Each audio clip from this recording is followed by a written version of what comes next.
Itu seperti disampaikan juga satu ada jenderal polisi ya pernah dalam satu seminar gitu mengatakan dia menangani kasus itu gitu. Jadi orang ini masuk dalam komunitas yang mengagungkan gitu ya bunuh diri gitu. Jadi kayak lifestyle. Depresi ini semua gangguan mental yang luar biasa yang membuat penderita ini kemudian merasa sangat kesakitan baik secara mental maupun fisik. Halo Kak, kembali lagi kita ya ngobrol-ngobrol soal in-depth kita yang udah tayang ya. Kali ini di hari Senin kemarin kita udah keluarin seri depresi ya, bunuh diri ya, fenomena bunuh diri di kalangan mahasiswa ya. Nah di sini udah ada penulisnya, ada Bang Hasudungan Sirait bersama Kak Rin Hindrayati ya. Kenapa pilih tema ini Kak kira-kira? Bang Has jawab dulu deh Bang Has. Ya, ini bertolak dari fenomena dalam beberapa tahun terakhir di Indonesia, yaitu maraknya kasus bunuh diri. Nah yang menarik pelakunya tidak hanya orang dewasa, tapi banyak juga kaum muda, termasuk mahasiswa. Udah merambah ke kaum muda ya Bang ya? Di Semarang misalnya ya, tiba-tiba ada rangkaian kasus bunuh diri, terutama dari tahun 2023 dan berlanjut sampai 2024. Dan tentu tidak hanya di Semarang, tapi juga di Bandung dan di Jakarta dan berbagai kota. Biasanya kalau mendengar bunuh diri yang kita bayangkan itu Jepang atau Singapura atau negeri lain ya. Sekarang Indonesia. Iya, Indonesia betul. Ya. Juga ini Mas Dimas. Jadi kalau kami misalnya pagi kan biasanya searching tuh berita ya.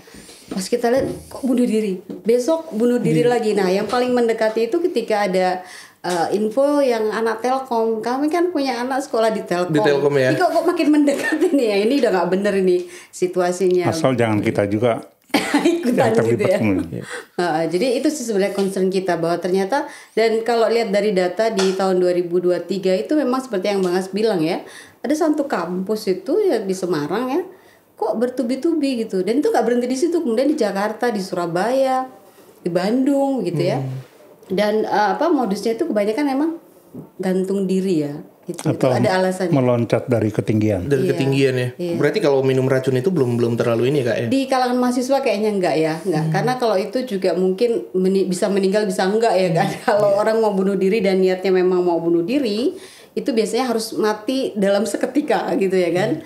Artinya dia nggak harus merasa menderita. Kalau minum racun banyak kasus kan juga gagal tuh ya. Iya. Nah kan ini Kak tadi dibilang Bang Has juga bahwasanya kasus ini biasa terjadi di luar negeri ya. Dan sekarang sudah merambah ke Indonesia bahkan ke pelosok-pelosok Bang ya, bukan hanya di kota-kota besar. Berarti penyebabnya bukan sederhana ya. Berarti sebegitu kompleks penyebabnya gitu. Nah kira-kira dari liputan ini kakak dan abang yang sudah ditelusuri itu dapat cerita apa sih dari ini? Ya saya dulu.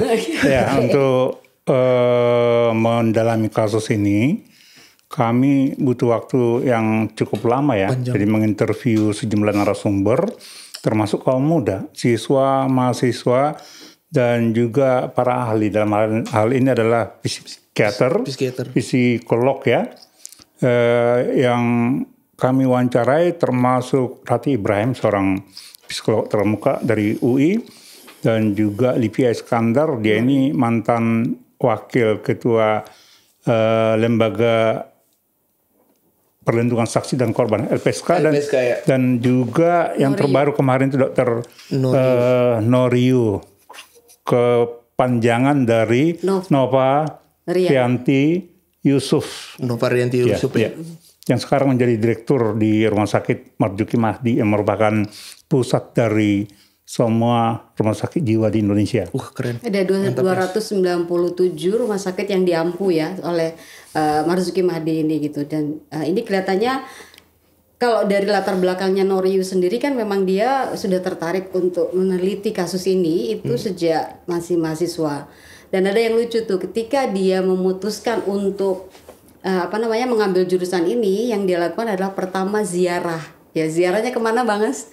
Ada salah satu filsuf. Makam filsuf yang juga menjadi bapak psikologi modern, Emile Durkheim, makamnya di Paris. Ya, jadi udah pas lah kalau misalnya pemerintah kemudian menempatkan Noriu ini sebagai direktur utama.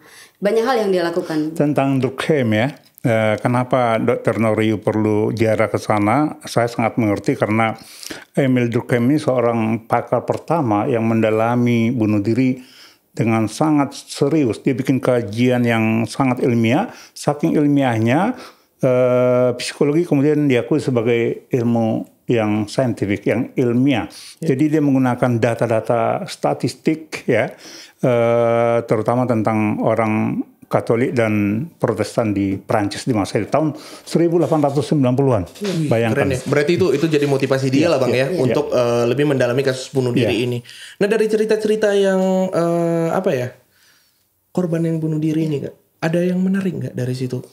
Kebanyakan kasusnya itu karena apa sih gitu?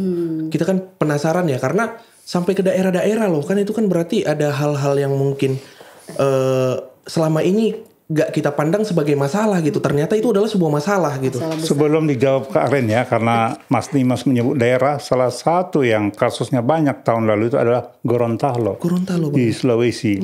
Padahal sebelumnya kalaupun ada kasus dalam setahun paling 2. Tapi tahun 2023 menjadi 30-an. Sampai Kepala Dinas Kesehatan di sana kemudian curhat ke Bu Norriu. Nah, sebab apa akan diterangkan oleh Kak Rin? Orang bunuh diri karena apa? Karena apa ya? Ada satu kasus yang barangkali publik ya menyoroti, itu kasusnya bunuh diri seorang dokter spesialis ya, yang di Semarang itu. Nah, kebetulan juga yang melakukan otopsi psikologis ini adalah Dr. Norriu gitu ya. Nah, dia mengungkapkan sebenarnya ada satu hal yang seringkali manusia itu kan punya batas kemampuan ya untuk menghadapi masalah ya kan. Nah, untuk latar belakang si dokter ini sebenarnya kalau dari ekonomi nggak ada masalah, secara akademis dia berprestasi gitu ya. Kemudian mungkin salah satu yang menjadi concernnya Dr. Norriu pada waktu itu adalah kondisi psikologis dia gitu ya. Nah, kan kalau isunya dia dibully gitu ya sama seniornya. Jadi sebenarnya itu adalah cara ya kalau di kedokteran gitu, mahasiswa kedokteran adalah menggembleng gitu ya, cara menggembleng untuk dokter-dokter yang kayak ospek gitu ya, kayak ospek gitu. Ospek ya, benar-benar. Nah, dia itu kemudian diidentifikasi ya si korban ini bunuh diri ini bahwa dia bukan orang yang suka melayani gitu. Padahal kalau seorang dokter tugasnya adalah melayani ya. Nah, itu ternyata dia punya persoalan kejiwaan yang serius di situ. Dia terlalu berat bebannya gitu ya. Dia menghadapi seniornya. Nah, dia lapor sebenarnya ke ibunya. Bahwa saya udah nggak kuat lagi, saya mau mundur, tapi orang tuanya nggak ngasih izin. Itu catatan untuk orang tua sebenarnya ya. Jadi karena dia udah nggak punya kayak dead end gitu ya, udah mentok jalannya, akhirnya dia bilang ya udahlah, saya mungkin lebih bahagia kalau bunuh diri dengan menyuntikkan itu ya ada zat itu. Dia pilih bunuh diri ya. Iya. Tentang ini Mas Dimas, penyebab bunuh diri itu macam-macam, nggak satu sebab. Ya, ini penelitian sejak Durkheim tadi yang tahun 1890-an itu ada faktor gangguan mental. Mental ya. Depresi lah dalam bentuk yang paling ekstrim itu. Nah, bisa juga karena asupan makanan yang bermasalah. Malnutrisi. Ini sebutannya malnutrisi. Bisa juga karena itu ya. Genetik ada deh. Genetik ya, jadi bawaan dari orang tua. Nah, yang kebelakangan ini ada juga karena faktor nilai-nilai anutan, jadi terpapar ideologi tertentu. Sebenarnya ini bukan cerita baru ya. Bentuk modernnya adalah pelaku bom bunuh diri. Jadi mereka memang sudah dicuci otak lah ya, brainwash ya Bang ya. Betul. Cuci otak ya, benar-benar. Nah, sebelum bom bunuh diri kita kenal, ada juga pilot-pilot di zaman Perang Dunia kedua ya, yang dari Jepang, yang sengaja menabrakkan pesawatnya. Iya, aku tahu itu. Ya, itu pernah di film Pearl Harbor kalau nggak salah ya. Betul. Itu kan hasil cuci otak sebenarnya. Cuci otak ya, benar. Jadi daripada malu karena kalah, lebih bagus bunuh diri dan kemudian mendapat predikat sebagai hero, pahlawan. Nah, belakangan ini lewat internet pelaku bunuh diri ini kemudian diglorifikasi, diagungkan. Jadi ada kelompok di internet itu ya yang memang mengagungkan betul para pelaku bunuh diri. Kayak jadi terlihat keren kalau bunuh diri betul. gitu Bang ya. Satu lagi Mas Dimas yang belum di-mention sama Bang Hasya itu ada komunitas. Jadi ada satu komunitas, ini pengalaman dari ceritanya salah satu narasumber kita ya. Anak kenalannya itu akhirnya memilih bunuh diri. Mbak Rati Ibrahim ya. Iya. Nah, anak kenalannya Mbak Rati ini kemudian memilih bunuh diri itu karena apa? Dia itu ikut komunitas kayak manga gitu ya di Jepang. Manga-manga ya. Jadi dia pintar melukis, tema-temanya itu tapi tema dark gitu. Jadi kemudian mungkin disugesti ya bahwa kalau bunuh diri begini gitu akhirnya anaknya termakan. Jadi memang ada komunitas ya. Punya ketertarikan pula jatuhnya ya, dan dia akhirnya melakukan itu kan. Iya, dan itu buat dia mungkin satu kayak sensasi ya, sensasi ya, kepuasan lah ya, lebih kepada kepuasan nah, gitu itu ya. mengerikan sekali dan ternyata banyak di di media sosial ini komunitas seperti itu. Itu seperti disampaikan juga ada jenderal polisi ya pernah dalam satu seminar gitu mengatakan dia menangani kasus itu gitu. Jadi orang ini masuk dalam komunitas yang mengagungkan gitu ya bunuh diri gitu. Jadi kayak lifestyle. Kayak life trend gitu ya. Iya, itu bahaya juga. Oh ya satu lagi kalangan polisi pun ternyata banyak kasus ya? bunuh diri tidak diekspos ya. Jadi anak kayak Bribda, Bribtu gitu banyak. Dan kita juga tentara. Iya. Kemungkinan karena ospek itu tadi Kak ya. Mungkin juga karena bisa macam-macam sih, bisa karena ojol juga, pinjol ya. Juga itu jadi aspek-aspek yang lain yang melingkupi hidupnya gitu. Ya berarti dari sekian banyak cerita unik ini ya ke psikologis kayaknya semua itu Kak ya.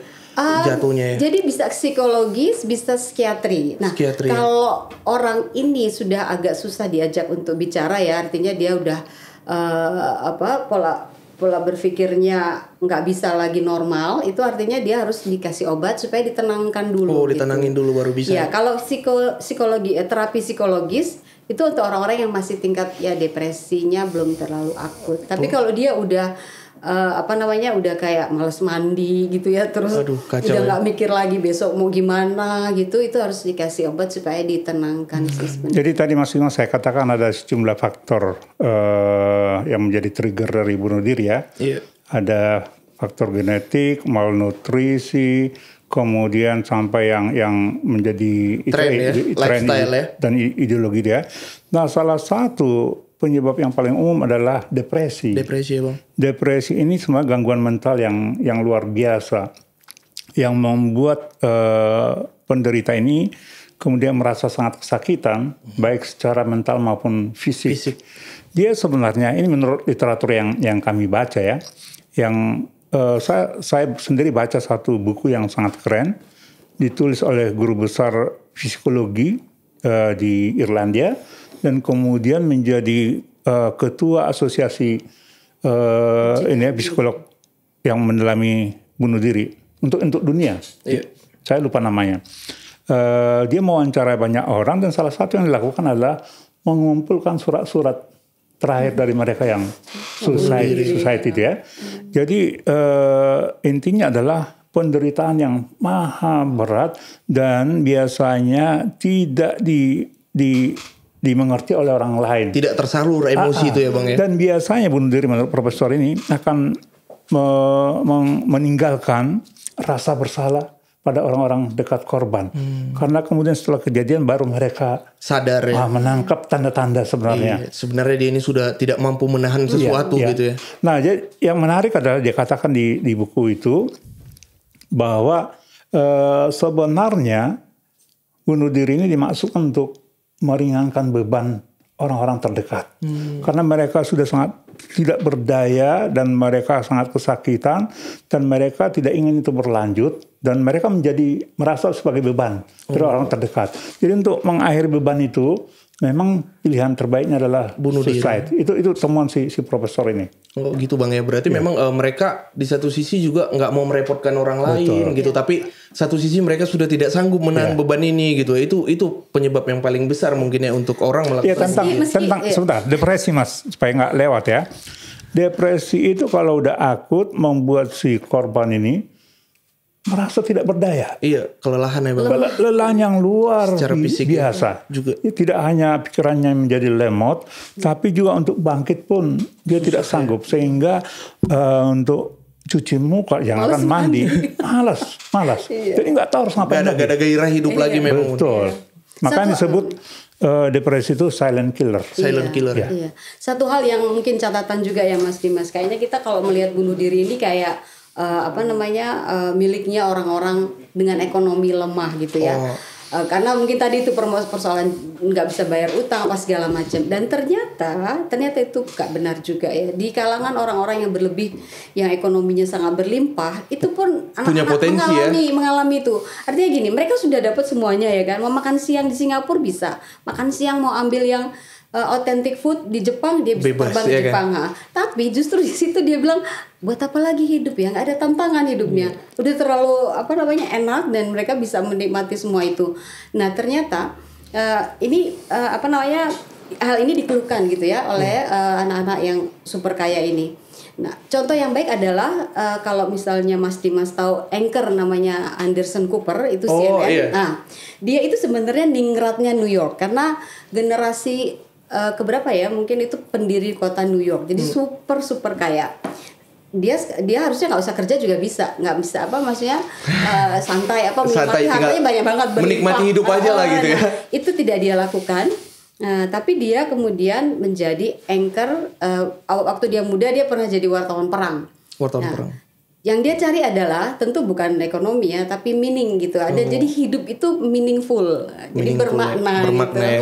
Dia cari sesuatu yang bisa memuaskan dia gitu kan. Dan kalau misalnya dia nggak ngapa-ngapain, akhirnya nasibnya hampir sama dengan adiknya. Adiknya itu bunuh diri dia. Jadi di depan mata ibunya di satu apartemen tinggi gitu di New York. Dia entah halusinasi entah apa, tiba-tiba lompat di depan ibunya bunuh diri. Itu dia mungkin juga trauma ya, siapa sih Anderson Cooper gitu. Akhirnya dia mencari makna hidup. Nyambung dengan Kak Ren, penyebab bunuh diri itu banyak ya, antara lain kesepian. Mas, kesepian dan kebosanan. Bosan Bang ya. Bosan, nggak tahu apa. Iya, makanya itu tadi ya, kalau kita lihat manusia ini unik ya. Ketahanan tubuhnya itu kita nggak, atau ketahanan mentalnya itu kita nggak bisa ukur ya. Seberapa besar gitu. Memang harus orang-orang terdekat yang memang harus peka mungkin terhadap ini orang ini udah nggak bener nih. Gitu ya. Cuma dalam beberapa case kasus bunuh diri aku lihat di tulisan kita ya di Indep itu aku nggak lihat memang sinyal itu ditangkap oleh keluarga ya, dan akhirnya berujung lah. Betul. Ini yang namanya supporting system ya. Jadi kalau ada anak yang mengalami depresi dan supporting systemnya tidak mendukung, itu akan berakhir demikian. Tapi ada contoh yang bagus juga ya Bang saya, yang dari Yayasan Puli. Ini anak-anak orang kaya, mereka tinggal di Jakarta Selatan di sekitar Jalan Barito gitu ya. Mungkin mereka kompak gitu dalam satu komunitas teman-teman gitu ya. Ada satu temannya yang menurut si temannya ini sudah ada gejala-gejala depresi dan mengarah-arah gitu. Akhirnya oleh temannya ini dibawa ke Yayasan Pulih ya. Ke klinik. Ke klinik konsultasi ini. Kemudian dia dirayu, dipujuk, akhirnya mau gitu ya. Ya udah akhirnya terselamatkan nggak sampai ke situ ya. Iya, nah makanya kalau misalnya ada anak-anak dengan gejala seperti ini sebaiknya tidak membuat stigma ya. Iya. Kok ini lemah banget sih? Atau baru gitu aja kok gini. Itu memang cemen gitu. Iya, tren itu sih Bang, beberapa case juga kan banyak juga yang begitu, dia merasa tersudut ketika apa sih gitu aja baper, apa sih gitu aja kamu lemah, apa sih gitu, padahal banyak orang yang tidak mengerti kondisi mental seseorang gitu. Ini apa yang sedang dia hadapi gitu kan. Makanya ya itu salah satu faktor terbesar ya orang akhirnya memilih untuk bunuh diri. Dan orang-orang tua seperti Kak Ren ini, Mas Dimas, selalu membanding-bandingkan zamannya. Kami dulu tangguh, dibully nggak apa-apa. Mereka beda, zaman sudah sangat-sangat lain. Pressure itu selalu berbeda di setiap zaman ya Bang. Betul. Iya, di setiap generasi. Kalau zamanku dulu ya, aku kan milenial ya. Mungkin kalau dipukul pakai atau dicubit lah ya, itu kita nggak hard feeling, udah biasa ya. Tapi anak-anak sekarang kayaknya nggak bisa kayak gitu lagi gitu. Jadi memang setiap zaman itu memang kita harus updating terus kayak gimana sih kehidupan di setiap zaman gitu. Itu salah satu mungkin pesan ya bagi masyarakat di luar sana, khususnya orang tua atau orang-orang terdekat yang punya orang terdekat, untuk melihat kondisi orang ini ya, apakah dia memang masih bisa bertahan. Sensitif lah, sensitif peka kan gitu terhadap itu. Dan anak-anak sekarang Mas Dimas beda dengan angkatan sebelumnya ya. Angkatan perang dulu ya Bang. Jadi kalau mereka mengalami sesuatu, mereka tidak curhat ke orang-orang dekat, ke orang tua. Terutama yang kami pelajari itu generasi Z ya. Yang mereka lakukan adalah mencari informasi di internet. Waduh. Nah, padahal itu rimba raya. Iya. Itu kan. Dan kemudian mereka punya kecenderungan Self diagnose. untuk mendiagnosa dirinya sendiri dengan bertanya ke Google. Dan Google akan memberikan jawaban Sesuai apa yang dia inginkan ya kan? Iya. Bukan di luar yang dia inginkan ya kan? Betul. Dan akhirnya anak-anak ini kemudian percaya bahwa dirinya sakit dan kemudian menjalankan tips-tips yang diberikan oleh alat pencari itu. Akhirnya makin dalam. Yang sering misalnya kayaknya gue bipolar nih. Iya. Belum tentu. Mantap bipolar. Iya itu memang Kak, itu berbahaya juga. Makanya memang dari kasus ini ya yang aku lihat itu memang peran orang terdekat itu sangat penting gitu. Itu salah satu pencegahan yang menurutku paling worth it untuk dilakukan gitu. Kita harus memang selalu kontrol ya orang-orang terdekat kita dan melihat apakah memang dia ini masih stabil ya, masih normal ya. Kalau misalnya ada gerak-gerik yang mencurigakan itu ada baiknya sih dibawa ke ini Mas Dimas ya, satu hal yang kami temukan di beberapa kasus ini itu ternyata komunikasi dengan orang tua itu menjadi salah satu penyebab. Jadi ketika dia macet gitu ya komunikasi dengan orang tua, dia nggak mau cari lagi saluran di luar, akhirnya dia pendam sendiri tuh. Itu agak berat bebannya tuh. Nggak kuat kan ya. Dan juga kalau melihat keadaan orang tua yang misalnya berantem terus setiap hari, cekcok melulu sama pasangan. Cocok ya. Nah itu mengganggu betul mental health-nya anak-anak ini. Jadi, dan hubungan mereka dengan orang tua tidak seperti zaman Mas Dimas yang sangat erat ya. Masa-masa POC ya Bang. Itu beda banget ya Bang. Yang kami pelajari itu ya, kalau kita bikin angka dari 1 sampai 10 ya, kalau dibikin hubungan kedekatan ya, yang anak-anak Gen Z ini peringkatnya dari 1 sampai 9 itu tidak lain dari teman. Oh teman ya. Ya, yang paling dekat berarti teman akrab ya. Orang tua baru urutan 10. Aduh. 10 ya. Jadi kalau mereka curhat, ya kalau tidak ke internet ya ke kawan-kawan ini. Kalau kawan-kawan ini belum tentu pengetahuannya juga memadai tentang hal itu. Nah sebab itu orang terdekat sebenarnya untuk siapapun adalah yang pertama yang di rumah. Keluarga inti ya Bang ya. Karena dia lebih banyak menghabiskan waktu di situ. Yang kedua adalah tempat sekolah atau kuliah. Itu kan. Jadi kawan-kawan di kampus sekolah mesti saling memperhatikan sebenarnya. Harusnya ya. Nah problem di kita adalah orang tua zaman now itu terlalu sibuk dengan dirinya. Iya benar. Dan kalau masalah juga. Ya kalau tidak cari uang dia lebih banyak gadget gitu. menghabiskan waktu dengan gadget. Dia juga perlu diterapi sebenarnya orang. Iya benar. Makanya aku senang banget keluar liputan ini karena apa ya? Ini menjadi salah satu reminder ya buat kita semua bahwasanya orang yang bunuh diri itu perlu penanganan yang cukup ekstra ya Bang ya, dan nggak bisa dibiarin, nggak bisa dianggap sepele juga. Bagian-bagian mental health ini nggak bisa dianggap cemen apa segala macam. Itu memang harus benar-benar diperhatikan, dan juga pola hidup ya, pola komunikasi itu juga yang paling penting ya Bang, yang perlu disoroti di sini. Nah aku lihat cerita-cerita menarik soal kasus bunuh diri ini udah cukup ya Kak. Nah satu lagi ya, ada kabar baiknya. Jadi keadaan sekarang sudah bisa dibilang darurat ya, karena lihat angka-angka yang terus bertambah ya. Nah, kabar baiknya adalah pemerintah sendiri sudah semakin sadar ya terhadap apa yang terjadi. Sebab itu Rumah Sakit Marzuki Madim yang menjadi pusat dari semua rumah sakit ODGJ di Indonesia sudah menyiapkan sistem. Jadi mereka punya call line ya, hotline ya, yang disebut 119. Jadi kalau ada yang merasa butuh, kapanpun mereka bisa mengontak dan akan direspon dengan bagus. Ini aku tambahkan terakhir mungkin ya Mas Dimas. Jadi ketika ada seminar pada waktu itu, termasuk pembicaranya adalah Ibu Noreyu ini, dia bilang gini, ketika itu di launch, call center ini di launch itu, mereka menerima tiba-tiba incoming calls itu ya 8.000 orang. Wah gila. Langsung itu belum lama itu, hanya 1 bulan kayaknya ya. Itu baru yang telepon, belum yang WhatsApp. WhatsApp ya. Nah, WhatsApp ini lebih banyak lagi, artinya bahwa banyak yang minta pertolongan kondisi psikologis mereka. Dan catatan juga bahwa yang menerima itu, yang mendengarkan keluhan itu juga harus diedukasi ya. Mentalnya itu juga harus kuat karena jangan-jangan nanti terpengaruh ke dia juga. Jadi dia yang kena mental kan gitu kan. Terlalu banyak ngambil cerita buruk, kita yang ini kan terbawa gitu ya. Benar-benar gitu. Itu sih, tapi menurut aku sih perhatian pemerintah, apalagi menempatkan Noriyu ini kan cukup aktif ya untuk dia ikut seminar ini, berbicara di mana, mengedukasi, full edukasi ya Kak ya. Ke kita pun eksklusif, dia mau langsung dikasih kita wawancara, akses ke dia gitu ya. Jadi udah pas gitu ya, artinya ini memang Marzuki Mahdi ini akan menghandle gitu ya persoalan-persoalan mental health ini dengan baik sih di bawah Noriyu. Gitu Mas Kim. Nah dari liputan ini Kak, last ini ya, apa sih pesan dari penulis gitu yang ingin penulis sampaikan kepada masyarakat gitu ya terkait kasus yang marak ini dan sebenarnya cukup kompleks masalahnya, nggak sesederhana yang kita bayangkan gitu. Apa sih pesan yang mau Abang dan Kakak sampaikan? Kalau saya ya, kita semua harus mengingat dan menyadari bahwa persoalan mental ini sudah sangat serius di Indonesia. Jadi bukan hanya urusan orang Amerika atau Jepang lagi, udah sama di kita. Nah sebab itu kita harus memberi perhatian ekstra.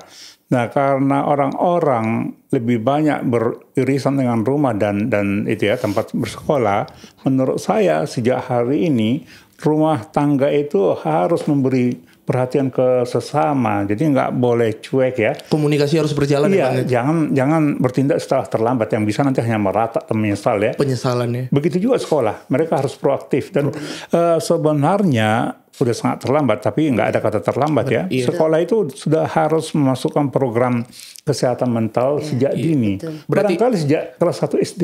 Jadi kalau menurut aku pribadi ya Mas Dimas, untuk pemahaman tentang kesehatan mental ini harus masuk kurikulum. Jadi kurikulum itu harus perkenalkan dari usia dini ya. Jadi mereka akan menyadari gitu loh bahwa hidup dengan kesehatan mental yang baik adalah dengan cara begini gitu. Mereka punya fondasi ya, bahwasanya punya kesadaran, awareness untuk hidup sehat secara mental itu perlu ditingkatkan gitu. Apapun kondisi hidup itu kita bisa menikmati gitu jadinya kayak sebagai fondasi. Nah, itu benar juga Bang, peran sekolah ya yang paling penting karena dulu di zamanku sekolah itu ada namanya bimbingan konseling. Ya BK, guru BK. Iya, tapi memang maaf nih ya, mohon maaf. Bimbingan konseling itu hanya untuk menghakimi kita gitu. Ketika kita salah, kita dihukum gitu. Nah, aku rasa itu harus diperbaiki juga ya. Bahwasanya bimbingan konseling itu harus bisa menempatkan sisi edukasi bagaimana kamu harus bersikap, bagaimana kamu menghadapi masalah, kan gitu, dan memecahkan masalah. Harusnya begitu ya, bukan hanya tempat panggil orang tuamu. Kamu salah ini, kamu begini gitu. Bukan seperti itu lagi gitu. Nah, BK itu harus mulai menangani, kita jadi banyak menggunakan kata harus, tapi nggak apa-apa kali ini. Apa yang disebut dengan life skill. Jadi ilmu untuk menjalani kehidupan.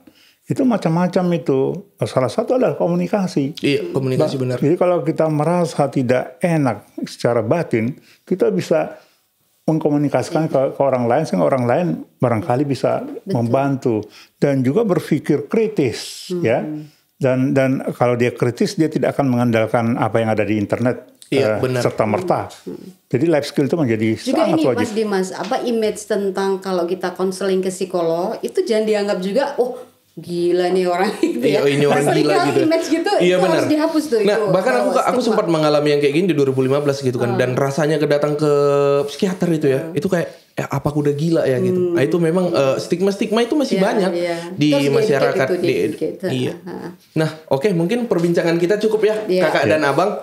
Nah, yang penasaran ya bisa baca beritanya di Parbobo dan kalian ingat tulisan ini adalah reminder buat seluruh keluarga di Indonesia dan masyarakat Indonesia. Itu aja. Thank you Abang dan Kakak. Makasih.